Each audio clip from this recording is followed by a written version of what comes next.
À quel point les maillots de Ligue 1 sont trop chers? La question c'est à quel point, hein, c'est pas de se demander s'ils sont trop chers, parce que ça c'est sûr et certain. On a une grosse étude du média Footpack qui est sortie sur le sujet, et donc on va pouvoir mettre la jauge. Est-ce que c'est plutôt au niveau de Mitroglou? Est-ce que c'est au niveau de Ressé? Est-ce que c'est au niveau de Richarlison?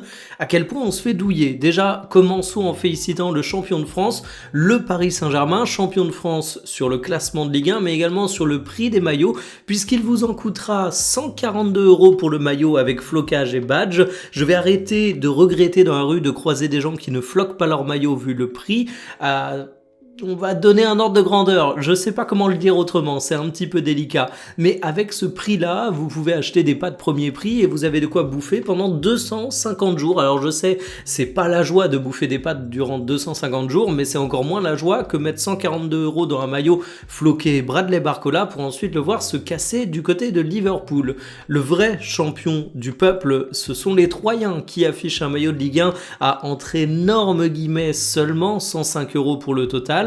Mais le détail qui me tue, c'est peut-être le badge Ligue 1. Vous voyez un badge totalement anodin dont tout le monde se moque, il est affiché à des tarifs délirants. Par exemple, du côté de Strasbourg, le badge Ligue 1, tenez-vous bien, il est à 15 €. J'ai pas réussi à le voir sur le site, mais je fais confiance à Footpack, mais même pour les autres, c'est 8 €. 8 € pour un badge, quelle blague! Le seul badge Ligue 1 que j'aurais été prêt à payer à ce prix-là, c'est le badge pour le FC Nantes. Ça aurait voulu dire qu'il serait pas descendu du côté de la Ligue 2, mais du coup, c'est pas un sujet de maillot. Et puis là encore, j'ai envie de dire que Footpack ils sont gentils parce qu'ils vous prennent les maillots réplica, mais si on va du côté du Paris Saint-Germain et qu'on prend par exemple le gros maillot Aerofit, celui des joueurs, il vaut 160 €, et si tu ajoutes flocage et écusson, il monte à 196 €.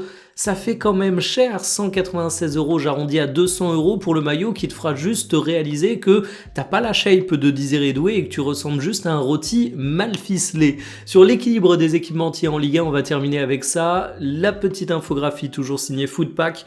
Nous avons Adidas qui domine le championnat avec 6 représentants, derrière Puma et Nike avec 3 chacun, mais c'est surtout ensuite bien éclaté avec 6 équipementiers ayant une seule équipe. C'est très important, la concurrence comme dirait Unai Emery.